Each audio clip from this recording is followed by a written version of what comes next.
I woke up this morning to the faint sound of the garbage truck outside and the soft slant of sunlight creeping through the blinds. Lily was already awake, sitting in her crib and muttering something about a stuffed bunny that sounded more like a tune than words. Her little voice pulled me from the half-dream where I had been hiding from the day. Yesterday had been heavy but liberating. Saying "I'm not okay" aloud felt like a small rebellion, a permission slip to acknowledge myself beyond the chaos. Today I decided I would try to be present. Not perfect, just here, fully, for her and for myself. I tiptoed into the room, not wanting to startle her, but she spotted me immediately and extended her tiny arms with that urgent toddler insistence. "Mommy up?" she demanded. I smiled and scooped her into my lap, inhaling the sweet smell of her hair and the lingering scent of baby shampoo. It's remarkable how something so simple can pull a heart taut with love. We shuffled to the kitchen together, Lily dragging her blanket like a royal train, and I fumbled with the coffee pot, realizing I hadn't cleaned it last night. But I shrugged at myself. Small victories, right? I found a clean mug, filled it, and took a slow sip, letting the warmth remind me that some things don't need to be perfect to matter. Breakfast was chaotic. Lily insisted her cereal bowl should be on the floor. "No, Mommy, floor!" she shouted with the fierce conviction only a 3-year-old can summon. I felt the familiar surge of frustration, the whisper of, "You can't even get through breakfast without a fight." But I caught myself and knelt beside her. "How about the table today?" I asked softly. She frowned, hesitated, and then, in a small victory, nodded. It wasn't monumental, but it was ours. I watched her eat, genuinely watching for the first time in months. The careful concentration, the yogurt smudge on her chin, the tiny smile she didn't know she was sharing with me. I marveled at how many mornings I had half-lived, distracted, moving ahead in my head while life rushed past my eyes. After breakfast, I decided to skip cleaning for a little while. Instead, we went out into the backyard. The grass was still wet from last night's rain, and the air smelled of autumn leaves and damp earth. Lily ran after a butterfly, shrieking with joy when it flitted just out of reach. I found myself smiling, cheeks aching from laughter. I remembered a time when presence meant orchestrating perfect moments. Meals that looked good on Instagram, matching outfits, flawlessly coordinated routines. That woman no longer existed. Presence wasn't about control or aesthetics. It was about noticing, truly noticing, what was already here. Mid-morning, I called Daniel. He was groggy, hair tousled, speaking from a hotel room far away. We talked about nothing, everything, and the little mundane details that still tethered us across the distance. "You sound lighter today," he said. And maybe I was. Lily ran into the room shouting, "Daddy phone!" And I could hear his soft laugh. For a few seconds, the miles between us shrank, and I remembered how comforting even small connections can be. By noon, the house had become a controlled chaos. Toys scattered across the floor, one shoe inexplicably in the kitchen, crayons on the coffee table. I was tired, but it wasn't despair. It was a full, lived-in tired, the kind that comes from attention, engagement, and love. I played an old playlist, music from before motherhood, and Lily danced, spinning so fast she toppled over, bursting into giggles. I laughed too, letting myself forget the dishes, the emails, the unfinished laundry. In those moments, life was simply this: music, sunlight, laughter, the small perfection of the present. After lunch, nap time brought resistance. Lily refused sleep and threw her truck at the wall, then cried when she realized she had scared herself. Frustration rose in me again. I wanted to yell, to demand obedience, but I remembered yesterday's truth. Honesty and calm are liberating. I held her, whispering, "It's okay to feel big things. Half to her, half to myself." It took 40 minutes and a short stroller ride before she finally dozed off. I sat in the driveway, engine off, silence folding around me. Being present, I realized, isn't about calm. It's about participation. It's showing up, even when messy. When Lily woke up from her nap, her hair was a wild halo around her face, and she blinked at me as if trying to remember how she got there. She smiled that sleepy, dimpled smile, and for a moment, I couldn't think of anything more beautiful than her in that quiet, half-awake state. She shuffled into the kitchen in her princess dress, one shoe on, the other held in her tiny hand. "Mommy, can I wear this to the store?" she asked, voice serious as if I were deciding on her future. I laughed and replied, "Sure, but you have to promise to be the nicest princess in the kingdom." She gave me the most solemn nod, as though I had just knighted her, and climbed onto the chair beside me. Her eyes watched me closely as I poured milk into her cereal, and I watched her in return, thinking how many moments I had missed by being distracted. The way she noticed every detail, every slight movement in the air, every change in color. How could I have ever thought that multitasking could be the answer? I got lost in her little world, watching her carefully scoop cereal, smiling when a few pieces fell out of the bowl onto the table. She looked up and said, "Mommy, cereal on the table." I smiled but didn't rush to fix it. Yesterday, I would have gotten irritated, impatient with the mess.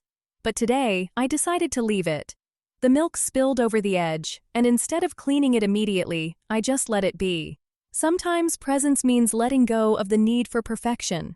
After breakfast, I decided to take her outside. We walked down to the park. A short walk, but enough to feel the cool bite of the autumn air. The world outside felt like it was waking up to the possibility of something simple and pure. We passed a group of children playing, laughing. Lily ran ahead of me, chasing the breeze and the scent of fallen leaves, her giggles filling the air. She tried to jump into a puddle but missed, landing on her knees. She looked up, startled, but when I crouched beside her and wiped away a tear, she grinned. "I did it, Mommy!" I jumped. I stood there for a moment, watching her pride bubble over, and realized that I used to be like that, so proud of the smallest victories. I used to celebrate the fact that I was alive, that I could accomplish something new. But somewhere along the way, I had stopped noticing those things. Instead, I'd focused on the things I hadn't done. Today, I decided to remember what it felt like to be proud of simple things. At the park, I saw a mom standing nearby, looking a little tired, a little worn. Her toddler was tugging at her sleeve, demanding her attention. I met her eyes, and for a second, there was this silent understanding. The kind you only get when you've shared the exhaustion of sleepless nights, the guilt of unmet expectations. She gave me a small, weary smile, and I returned it. No words were necessary. We both knew what the other was feeling. Later, we headed home, and Lily, with a tired grin, clutched a few fallen leaves in her hand.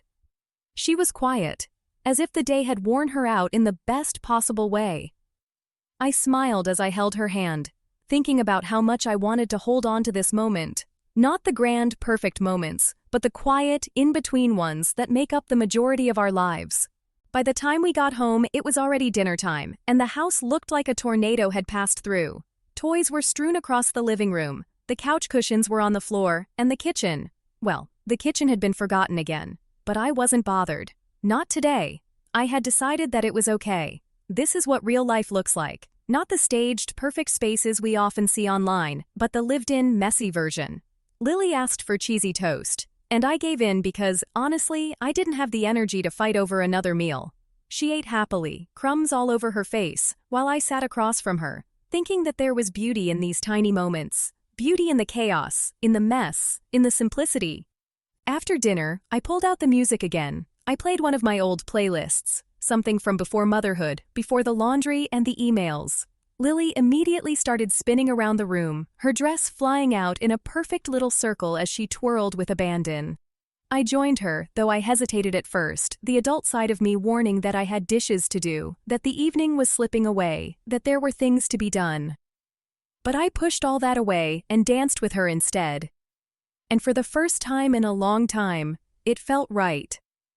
I wasn't thinking about tomorrow, or the mess, or the undone list. I was just there, with her, dancing, laughing, loving the moment for exactly what it was. But of course, the day didn't stay perfect. It never does. After dinner, Lily had one of her meltdowns over the smallest thing, a toy that wouldn't fit into the box the way she wanted. I felt frustration rise in my chest, that familiar urge to snap, but I caught myself again. I took a deep breath. This was motherhood after all, not a highlight reel, but a series of imperfect moments stitched together. So I got down to her level, held her hand and whispered, "It's okay. We can try again." Eventually, she calmed down, but it was a reminder that presence isn't about controlling the chaos. It's about being part of it, showing up when everything is falling apart, sitting with the discomfort. and offering love anyway. After Lily finally fell asleep, I stood in her doorway for a while, just watching her chest rise and fall with each peaceful breath. She sleeps like she lives, unguarded, completely unaware of the worries that keep me awake at night. Her tiny hand was curled around her bunny, the one she refuses to sleep without, and her face looked soft, innocent. I stood there, not wanting to leave, wishing I could freeze her like this. In this moment, she was perfect. And I wondered how much of her childhood I would miss if I stayed too caught up in everything else. I turned to leave but paused. I felt a lump in my throat, a mix of love and guilt. Love because she's my world, and guilt because I sometimes miss the world around me when I get caught up in the rush of daily life. I'm here, but am I really present? I walked out of the room, my feet silent on the creaky floorboards. The house was quiet, finally. The dishes from dinner were still on the table, and the laundry had yet to be folded, but somehow it didn't feel as overwhelming now. The quiet felt different tonight. The hum of the refrigerator, the tick of the clock on the wall. Even the distant sound of traffic outside. All of it seemed more distant, more peaceful. I made myself a cup of tea and sank into the couch, pulling the blanket over my legs. I needed this moment, this time where I didn't have to rush, didn't have to fix anything. I could just sit here, let my thoughts wander, and breathe. I took a slow sip of tea and let it warm me from the inside. It was a small moment of self-care, one I had forgotten to take for too long. As I sat there, my mind drifted back to today. The park, the laughter, the dance in the kitchen. For the first time in a while, I had allowed myself to just be, without any expectations, without any perfect outcomes. It wasn't easy. It didn't always feel natural. But I tried, and that was enough. I pulled out my notebook and jotted down a few lines. I had been journaling less lately, too busy with motherhood and everything else. But today had felt different, and I needed to capture it. I wrote, "Today, I didn't try to fix everything. I didn't check every box on the list, but I was here. I showed up, and that was enough." I stared at the words for a while, letting them sink in. For so long, I had measured my worth by what I accomplished. How many things I crossed off my to-do list, how tidy the house was, how good I looked in photos. But none of that matters as much as being present, being there for the people I love, even when it's messy, even when it's hard. It felt like a revelation. Maybe not a grand one, but a quiet, steady shift. A reminder that I don't need to be perfect. I just need to show up. I cleaned the kitchen, though it wasn't a deep clean. Just enough to make it feel like we lived here, not like I was constantly fighting against the mess. I wiped down the counters, put away the dishes, and put the leftover food in the fridge. As I moved through the motions, I tried to stay present, to focus on each task without rushing through it. I listened to the rhythm of the water running, the clink of dishes, the hum of the dishwasher starting. Everything felt small and ordinary, but somehow important. By the time I finished, it was well past midnight. I was tired, but not exhausted. There was a subtle difference. I didn't feel like I had been running on empty all day. I had moments of rest, moments where I was just there, breathing, existing.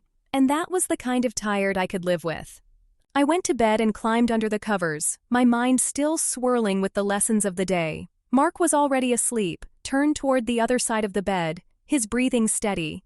I knew he was tired too. We'd both been running in circles, trying to do everything and nothing at the same time. But tonight, something felt different. I didn't feel the need to have all the answers. I didn't need to fix everything. I could just let things be. Before I closed my eyes, I whispered to myself, "I'm doing okay. I'm enough."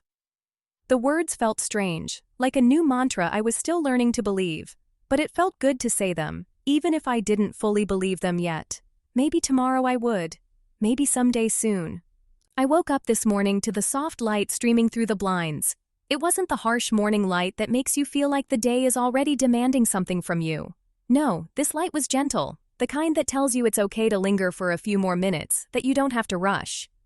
Lily was still asleep, her tiny body curled up under the covers like a little ball of warmth. I watched her for a moment, just breathing in the peace of this stillness. The house was quiet for the first time in what felt like forever. There were no toys scattered on the floor, no dishes waiting to be washed, no tantrums or worries pulling at me. Just silence.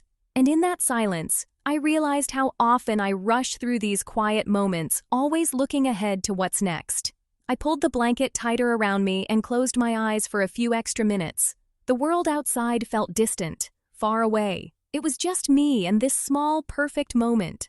When I finally got up, Lily was awake, sitting in her crib and babbling to herself. She looked so happy to see me, her face lighting up like the sun itself. "Mommy up," she said, a command wrapped in joy. I smiled, lifting her into my arms and holding her close. There was something in the way she looked at me, as if I were the most important person in the world. We moved to the kitchen, where I made her cereal, not the perfect Pinterest recipe, just plain old Cheerios and milk. But for some reason, today, that felt enough. She was happy with the simple things. I sat down with her, really sitting with her, and for the first time in a long time, I didn't feel the need to check my phone or rush through breakfast. We just ate together, and I found myself noticing everything. The way she chewed thoughtfully, the little crumbs that fell from her lips, the way she occasionally looked up to make sure I was still there. It was a small thing, but it was real, and sometimes, that's enough. As we finished breakfast, I found myself thinking about yesterday, about how much of it had been spent just being with her instead of doing. We went outside to play, and I watched her run, the wind tugging at her dress, her laughter filling the air.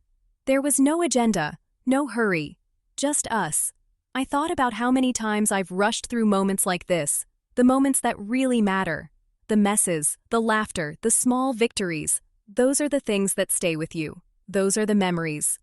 We went to the park later in the morning, and as usual, Lily ran ahead, excited to explore. I was right behind her, but for once, I wasn't thinking about the time or the things I needed to do. I was just with her, watching her face light up as she ran through the grass. There was joy in her every step, and it reminded me that I used to feel that joy too. I used to dance through life, looking at the world like it was full of possibilities. But somewhere along the way, I stopped seeing things like that. I started looking at the to-do list instead of the sky. I started measuring my worth by how much I accomplished, rather than how much I showed up. It's funny, isn't it?